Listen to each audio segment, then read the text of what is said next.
I was 17 years old when my parents kicked me out of the house for being pregnant. "You're dead to us," my mother said, throwing my clothes onto the sidewalk. "You've shamed this family. We don't want anything to do with you anymore." They slammed the door in my face and never looked back. I was a senior in high school, 5 months pregnant, with no money and nowhere to go. I slept in my car for 3 weeks until I could scrape together enough for a tiny apartment. I raised my daughter alone, finished school, went to college at night while working during the day. It was the hardest thing I've ever done. But I did it. 10 years later, I was a successful attorney, my daughter was thriving, and I'd built a beautiful life without them. And then one day, I was in court representing a client in a custody case. And guess who showed up on the other side of the courtroom? My parents. They were suing someone for custody of a child. And when they saw me, when they realized I was the attorney on the opposing side, the shock on their faces was delicious. Because now I had the power. Now I controlled the outcome. And they needed me. My name is Olivia Hayes, and this is the story of how my parents kicked me out pregnant at 17, how I built an incredible life without them, and how years later, when they showed up in court needing something, I finally got my revenge. Let me take you back to October 2014. I was 17 years old, living in Charlotte, North Carolina with my parents, Robert and Linda Hayes, and my 2 younger siblings, Jacob who was 15 and Sarah who was 12. My parents were extremely religious, the kind of people who went to church 3 times a week and made every decision based on what the congregation would think. Reputation was everything to them. More important than love, more important than family, more important than their own children. I was a good kid. Straight A student, president of the student council, planning to go to college and become a lawyer. I'd been dating Tyler, a popular guy from school, for about 6 months. We were careful, but one time, the condom broke. When I missed my period, I panicked. I took a pregnancy test in the bathroom of a gas station, hands shaking so badly I could barely hold it. Positive. I was pregnant. 17 years old, senior year of high school, my whole life ahead of me. And I was pregnant. I told Tyler first, hoping for support, hoping he'd stand by me. He went pale. "Are you sure it's mine?" he asked. That question cut deeper than anything. "Of course it's yours. You're the only person I've ever been with." Tyler shook his head. "I can't deal with this. I'm 17. I'm going to college next year. I can't be a father." "I'm going to college too," I said, tears streaming down my face. "I have plans too. But I'm pregnant. We need to figure out what to do." "You need to figure it out," he corrected. "I can't be involved in this. Sorry." And he just walked away. He broke up with me via text that night and blocked me on every social media platform. I was alone. I considered my options: abortion, adoption, keeping the baby. I thought hard, researched, cried myself to sleep for weeks. And finally, I decided. I was going to have the baby. I didn't know how I was going to do it, but I was going to do it. Now I had to tell my parents. I waited for the right moment, but there was no right moment for this. One night at dinner, I just blurted it out. "Mom, Dad, I need to tell you something. I'm pregnant." The silence that followed was deafening. My father dropped his fork. My mother went pale. "You're what?" my father finally said, his voice dangerously low. "I'm pregnant," I repeated, my voice shaking. 5 months. "I know it's a shock, but 5 months," my mother interrupted. "You've been pregnant for 5 months and you didn't tell us?" "I was scared," I admitted. "I didn't know how to tell you." My father stood up, his face turning red with rage. "Who's the father?" "Tyler," I said. "But he doesn't want to be involved." "Of course he doesn't," my father said with contempt. "Because you behaved like a whore and now you're paying the price." "Robert," my mother gasped, but she wasn't defending me. She was just shocked by his language. "Don't tell me to calm down," my father snarled. Our daughter behaved like a slut and now she's brought shame on this family. Everyone at church is going to know. Everyone is going to judge us. I'm sorry, I said, crying now. I didn't plan this. It was an accident. But I'm going to have the baby and I'll figure out how. You're not having that baby while living under my roof, my father interrupted. You'll get an abortion or you'll get out of this house. I was shocked. Dad, you've always said abortion is murder. You can't be asking me to. Then get out, he said coldly. Because I'm not going to let you shame this family any further.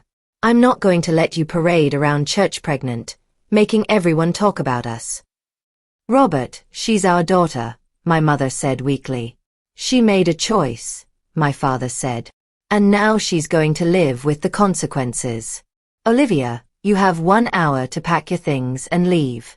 You're dead to us. I couldn't believe what I was hearing. You're kicking me out? I'm 17 years old. I'm pregnant. Where am I supposed to go? That's not my problem anymore, my father said. You should have thought about that before you opened your legs. My mother said nothing. She just sat there, crying silently, but not defending me. My siblings were in shock, staring in horror. I went upstairs and packed my bags, my hands trembling. I couldn't believe this was happening. I grabbed clothes, some personal belongings, my laptop. I had $300 saved from my part-time job at the library. That was all I had. When I came downstairs with my suitcases, my father was waiting at the door. Your keys, he said, holding out his hand. What? The car. It's mine. Give me the keys. I handed over the keys with shaking hands. My father opened the door and literally threw my suitcases onto the sidewalk. Don't come back, he said. You're not welcome here anymore. You're dead to this family. And he slammed the door in my face. I stood there on the sidewalk, staring at the house where I'd grown up, unable to process what had just happened. My parents had actually kicked me out. I was pregnant, with no car, nowhere to go. It was October and it was getting cold at night. I picked up my suitcases and started walking. I didn't know where I was going. I called my best friend Jessica, but her mother answered and said I couldn't stay there. I heard what happened, Jessica's mother said, uncomfortable. Your mother called several people from church. I'm sorry, Olivia, but I can't let you stay here. I don't want Jessica to be influenced. I hung up. I tried 2 more friends. Same response. My parents had already spread the news, and nobody wanted to be associated with me. I ended up at a youth shelter that night. It was scary and uncomfortable, but it was a roof. I stayed there for 3 days, trying to figure out what to do. I was still in my senior year of high school. I needed to finish. I needed a job. I needed a place to live. On the 4th day, I got a job at a diner. It didn't pay much, but it was something. I worked every shift I could get, saving every penny. I slept at the shelter, went to school during the day, worked at night. It was exhausting, especially being pregnant, but I had no choice.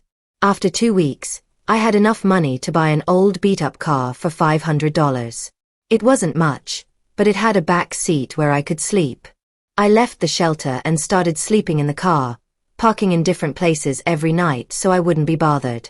I showered in the school locker room after gym class. I washed clothes at laundromats. I ate as little as possible to save money. At school, people knew I was pregnant now. Some were cruel, making comments, calling me names.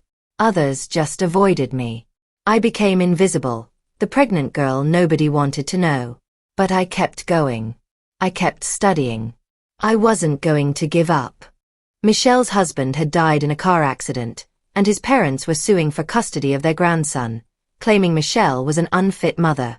It was a nasty case. The grandparents were wealthy and had hired an expensive legal team. They were claiming Michelle was neglectful, that she worked too much, that the child would be better off with them. It was bullshit. Michelle was a great mother who was grieving her husband and trying to keep her family together. I was determined to win this case for her. The day of the hearing, I walked into the courtroom with Michelle, reviewing my notes. I looked up at the opposing side's table to see who we were up against. And I froze. Sitting at the other table were my parents, Robert and Linda Hayes. They looked older, grayer, but it was definitely them. And sitting next to them was a little boy, about 5 years old, who looked exactly like my brother Jacob. My mind raced. What were they doing here? Whose custody were they fighting for? And then it clicked. The case file said the grandparents' names were Robert and Linda Hayes. The deceased father was Jacob Hayes. My brother Jacob was dead. And my parents were suing for custody of his son. I felt like I'd been punched in the stomach. Jacob was dead. When? How? Why didn't anyone tell me?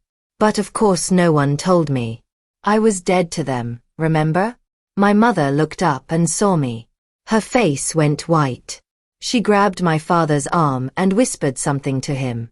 He turned and looked at me, and I saw shock, then anger, then something else. Fear. Because they realized what I realized. I was the attorney on the other side.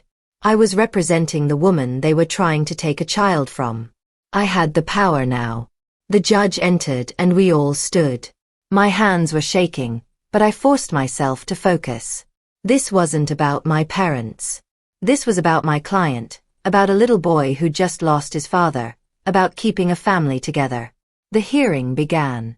My parents' attorney, a slick guy in an expensive suit, presented their case. They claimed that Michelle was neglectful, that she left the child alone, that she was financially unstable, that the child would be better off in a stable, two-parent home with his grandparents. It was all exaggerated and misleading. Yes, Michelle worked long hours, but she had reliable childcare. Yes, she was struggling financially after her husband's death, but she was managing. Yes, she was grieving, but she was still showing up for her son every single day. When it was my turn, I stood up and presented our case. I called witnesses who testified to Michelle's excellent parenting. I presented financial records showing she was managing fine. I showed photos and videos of Michelle and her son together, happy and bonded. And then I did something I hadn't planned. I looked directly at my parents and said, "Your Honor, I'd like to address the petitioner's claim that a child is better off with grandparents than with a struggling single mother." My parents' attorney objected, but the judge allowed it. "I speak from personal experience," I said. "I was 17 years old when I became a single mother. I had no support, no family, no resources. I slept in my car. I worked multiple jobs. I went to school at night while raising my daughter alone. It was the hardest thing I've ever done."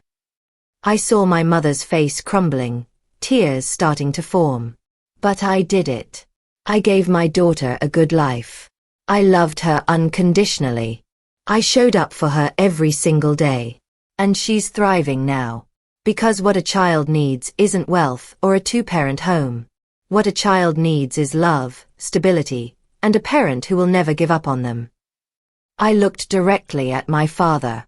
What a child doesn't need is grandparents who value reputation over family, who would abandon their own child in her time of need, who would cut off their own daughter for making a mistake. My father's face was red. He knew I was talking about them. "Michelle Torres is a good mother," I continued. "She's grieving the loss of her husband, but she's still showing up for her son every day. She's working hard to provide for him. She loves him unconditionally. And that's what matters. Not wealth, not a two-parent home, but love and commitment." I presented more evidence, more testimony. And when I was done, I sat down, my heart pounding.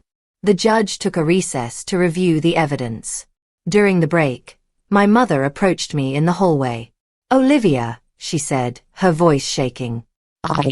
I didn't know you were an attorney. I didn't know you'd be here." "Why would you know?" I said coldly. "I'm dead to you, remember?" "I'm so sorry," she said, tears streaming down her face. "We made a terrible mistake. We shouldn't have kicked you out. We were wrong." "Yes, you were," I said. "But it's too late now. Please, she begged. We need to win this case.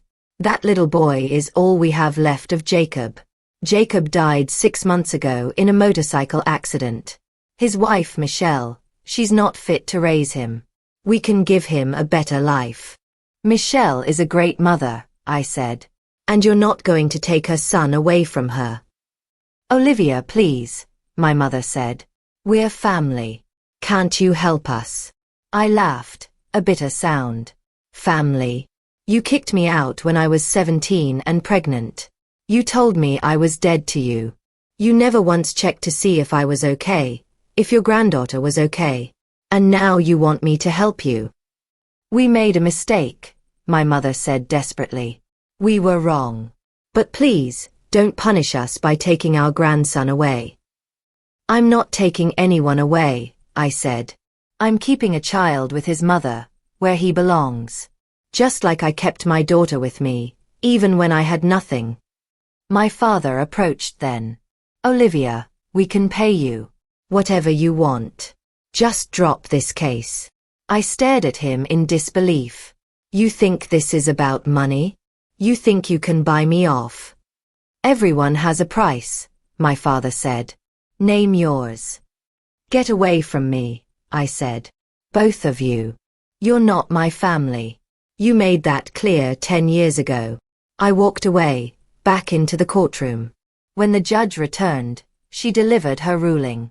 After reviewing all the evidence and testimony, I find that Michelle Torres is a fit and loving mother. The petition for custody by the grandparents is denied. The child will remain with his mother. Michelle burst into tears of relief. I hugged her, feeling a sense of justice and vindication. My parents looked devastated. They'd lost. And I'd won. After the hearing, I packed up my things and headed for the exit. My mother tried to approach me again, but I held up my hand. Don't, I said. We have nothing to say to each other. Please, Olivia, she said. Can we at least meet your daughter? Our granddaughter? We've missed so much. You made a choice 10 years ago, I said. You chose your reputation over your daughter. You chose judgment over love. You don't get to come back now and pretend to be grandparents. We want to make things right, my father said, and for the first time, I heard something like remorse in his voice. It's too late, I said. You can't undo 10 years of abandonment. You can't erase the nights I slept in my car, pregnant and terrified. You can't erase the fact that you weren't there when Emma was born, when she took her first steps, when she started school. You chose not to be part of our lives. And now you have to live with that choice. We're sorry, my mother sobbed. We're so sorry. I'm sure you are, I said. But sorry doesn't change anything. You taught me an important lesson. Family isn't about blood. It's about who shows up, who supports you, who loves you unconditionally. And you failed at all of that. I turned to leave, then paused. By the way, Emma is doing great. She's 7 years old, smart, kind, and happy. She takes dance classes and wants to be a veterinarian. She's the best thing that ever happened to me. And she did all of that without you. I walked out of the courthouse, leaving my parents standing there, finally understanding what they'd lost. That night, I went home to Emma. She was doing homework at the kitchen table, her tongue sticking out in concentration the way it always did when she was focused. Hey baby, I said, kissing the top of her head. How was school? Good, she said. We learned about fractions today. They're hard, but I think I'm getting it. You're so smart, I said. I'm proud of you. How was work, Mommy? She asked. Did you win your case? Yes, I said. We won. Yay. Emma cheered. You're the best lawyer ever. I hugged her tight, feeling overwhelmed with love and gratitude. This was my family. This little girl who I'd raised alone, who I'd sacrificed everything for, who loved me unconditionally. This was what mattered. Not my parents, not their approval, not their regret. Just me and Emma, the family we'd built together. Later that night, after Emma was asleep, I sat on the couch with a glass of wine and thought about the day. Seeing my parents after 10 years had been shocking. Learning that Jacob was dead had been devastating. But winning that case, standing up to my parents, refusing to let them manipulate me, that had been empowering. They'd kicked me out thinking I'd fail. Thinking I'd come crawling back, begging for forgiveness, accepting whatever scraps of love they were willing to give. But I hadn't failed. I'd succeeded beyond anything they could have imagined. I'd become an attorney. I'd raised an amazing daughter. I'd built a life I was proud of. And when they'd shown up needing something from me, I'd had the power to say no. That was the real revenge. Not hurting them, not making them suffer, but simply succeeding without them. Showing them that I didn't need them, that I'd never needed them. That I was better off without them. The next few weeks were strange. My parents tried to contact me multiple times. They sent letters, emails, left voicemails. All of them said the same thing. They were sorry, they wanted to make amends, they wanted to be part of my life and Emma's life. I didn't respond to any of them. I'd meant what I said. It was too late. They'd had 10 years to reach out, to apologize, to try to make things right. They'd chosen not to. And now that they'd lost Jacob, now that they were facing the consequences of their own rigid values and judgmental attitudes, they wanted back in. But that's not how it worked. You don't get to abandon someone and then come back when it's convenient for you. You don't get to reject your daughter and then demand access to your granddaughter. They'd made their choice. Now they had to live with it. One day, about a month after the court case, I got a letter from my sister Sarah. She was 22 now, in college. The letter was long and emotional. "Dear Olivia," it began. "I don't know if you'll read this, but I had to try. I've wanted to contact you for years, but Mom and Dad wouldn't let me. They said you'd made your choice, that you'd abandoned the family, that we weren't allowed to talk about you. But that was a lie. You didn't abandon us. They abandoned you. I was 12 when they kicked you out. I didn't understand what was happening. I just knew that one day you were there, and the next day you were gone, and Mom and Dad said we were never supposed to mention your name again. As I got older, I started to understand what really happened. You got pregnant, and instead of supporting you, they threw you out. They valued their reputation more than their own daughter. And that's unforgivable. I'm so sorry I didn't reach out sooner. I was scared of them, scared of being kicked out too. But I'm an adult now, and I'm not scared anymore. I want you to know that I love you. I've always loved you. You're my sister, and I've missed you every single day for the past 10 years. I heard about what happened in court. Jacob's death has been devastating for all of us. He was struggling with addiction for years, and the motorcycle accident was the result of him driving under the influence. It's been horrible. Mom and Dad tried to get custody of his son, thinking they could raise him better than Michelle. But they couldn't. Because the judge saw what I've always known. They're not good parents. They're judgmental, controlling, and conditional in their love. When I heard you were the attorney who beat them in court, I was so proud. You stood up to them. You didn't let them manipulate you. You did the right thing. I'd love to meet you, if you're willing. I'd love to meet my niece. I understand if you don't want anything to do with our family, but I hope you'll give me a chance. I'm not them. I love you, Sarah. I cried reading that letter. My little sister, who'd been 12 years old when I was kicked out, wanted to reconnect. I thought about it for a long time. Could I trust her? Was this genuine, or was it a manipulation from my parents? Finally, I decided to take a chance. I called the number she'd included in the letter. "Hello." Sarah answered, her voice nervous. "Sarah, it's Olivia." There was a sharp intake of breath. "Olivia. Oh my God. You called. I didn't think you would. I got your letter," I said. "I'd like to meet you. If you're serious about this." "I am," Sarah said quickly. "I'm so serious. I've wanted to talk to you for years. Can we meet for coffee? This weekend?" We met at a coffee shop in Charlotte that Saturday. I brought Emma with me, wanting her to meet her aunt if this went well. Sarah arrived right on time, and when I saw her, I almost cried. She looked so much like me. Same dark hair, same eyes, same smile. She was 22, a college student, and she looked nervous and hopeful. "Olivia," she said, her voice breaking. "It's really you. It's really me," I said. We hugged, and it felt like coming home. We sat down and talked for 3 hours. Sarah told me about her life, about college, about how she'd struggled with our parents' controlling behavior and had finally moved out and set boundaries. She told me about Jacob's struggles with addiction, how our parents had enabled him while simultaneously judging him, how his death had been tragic but not entirely surprising. And she told me how much she'd missed me, how she'd thought about me constantly, how she'd looked me up online and found articles about my legal career and felt so proud. I told her about my life too. About sleeping in my car, about raising Emma alone, about law school and my career. About how I'd built a life without our parents, without any family support.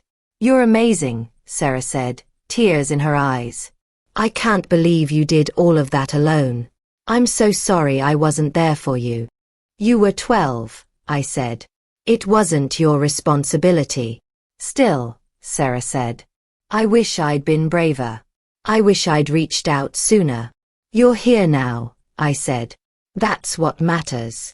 Emma, who'd been quietly coloring at the table, looked up at Sarah. "Are you my aunt?" she asked. "Yes," Sarah said, smiling. "I'm your Aunt Sarah. And I'm so happy to meet you." "I have an aunt," Emma said excitedly. "That's so cool. Mommy, I have an aunt." I laughed, feeling a warmth in my chest I hadn't felt in years. Maybe family wasn't completely lost. Maybe there was still someone worth keeping. Sarah and I started meeting regularly after that. She became part of our lives, coming over for dinner, babysitting Emma sometimes, being the aunt Emma had never had. It was healing in a way I hadn't expected. I'd thought I was fine without family, that I didn't need anyone. But having Sarah back in my life showed me that I'd been missing something. Not my parents, but a sibling connection, someone who understood where I came from. My parents continued trying to contact me, but I continued ignoring them. Sarah told me they were devastated, that they'd finally realized what they'd lost, that they were full of regret. "They ask about you all the time," Sarah said. "They want to make amends." "It's too late," I said. "They had 10 years. They chose not to reach out. They chose their pride over their daughter. I'm not interested in a relationship with them now." "I understand," Sarah said. "For what it's worth, I think they've changed. Losing Jacob, losing the custody case, realizing what they did to you, it's broken something in them. They're not the same people they were." "Good," I said. "Maybe they'll treat their remaining children better." Sarah looked sad but didn't push it. She understood. 6 months after reconnecting with Sarah, I got a call from a hospital. My father had had a heart attack. He was in critical condition. Sarah called me right after. "Olivia, Dad's in the hospital. It's bad. Mom is asking for you. She wants you to come." I felt conflicted. Part of me wanted to say no, to let them face this alone the way they'd let me face everything alone. But another part of me, the part that was still that 17-year-old girl who'd wanted her parents' love, felt pulled to go. "I'll think about it," I told Sarah. I talked to my therapist about it. Yes, I'd been in therapy for years, working through the trauma of being abandoned by my parents. "What do you want to do?" my therapist asked. "I don't know," I admitted. Part of me wants to go, to show them I'm the bigger person. But part of me thinks they don't deserve it. "This isn't about what they deserve," my therapist said. "It's about what you need. What will give you peace." I thought about that. What would give me peace? Finally, I decided. I went to the hospital, but I went for me, not for them. I walked into my father's hospital room. He looked old and frail, hooked up to machines, barely conscious. My mother was sitting beside him, and when she saw me, she started crying. Olivia, you came. I came for me, I said. Not for you. My mother nodded, accepting that. He's been asking for you. He wants to apologize. My father's eyes opened, and he looked at me. Olivia, he whispered. I'm sorry. I'm so sorry for what I did. For kicking you out. For abandoning you. It was the worst thing I've ever done. Yes, it was, I said. I didn't sugarcoat it, didn't make it easier for him. I was 17 and pregnant and terrified, and you threw me out like garbage. You told me I was dead to you. You never once checked to see if I was okay. I know, he said, tears running down his face. I was wrong. I was so wrong. I let my pride and my fear of judgment control me. I chose my reputation over my daughter. And I've regretted it every day since. But you never reached out, I said. You had 10 years to apologize, to make amends. You chose not to. I was ashamed, he admitted. I didn't know how to face what I'd done. And the longer it went on, the harder it became. I'm sorry, Olivia. I'm so sorry. Can you ever forgive me? I looked at this man who'd been my father, who'd raised me and then rejected me. I felt nothing. No anger, no love, just emptiness. I don't know, I said honestly. Maybe someday. But not today. You hurt me too deeply. You abandoned me when I needed you most. And I had to build a life without you. I had to become strong without you. And I did. I'm successful, I'm happy. I have an amazing daughter. I did all of that without you. I know, he whispered. Sarah told me. I'm proud of you. I don't need your pride, I said. I needed it 10 years ago. I don't need it now. My father closed his eyes, more tears falling. I understand. I just wanted you to know. I'm sorry. And I love you. I've always loved you. Love isn't just words, I said. It's actions. And your actions showed me that your love was conditional. That it depended on me meeting your expectations, on me not embarrassing you. That's not real love. I turned to leave, then paused. I hope you recover. I hope you live a long life. But I don't think we'll have a relationship. You made your choice 10 years ago. And I've made mine now. I walked out of the hospital room, feeling lighter somehow. I'd said what I needed to say. I'd stood up for myself. And I'd made it clear that forgiveness wasn't automatic, that you couldn't just apologize and expect everything to be okay. My father survived the heart attack. He recovered and went home. My mother continued trying to reach out, sending letters and gifts for Emma. I didn't respond. Sarah remained part of our lives, and that was enough. I didn't need my parents. I had my daughter, I had my sister, I had my career, I had friends. I had a full, beautiful life. And I'd built it all myself.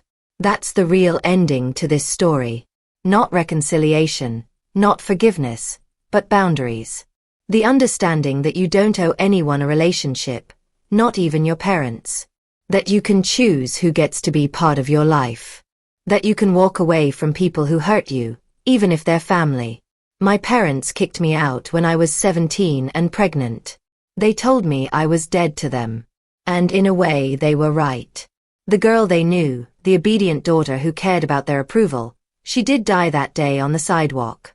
And in her place, a stronger woman was born. A woman who didn't need anyone's approval. A woman who could survive anything. A woman who built an incredible life out of nothing. That woman is me. And I'm proud of who I've become.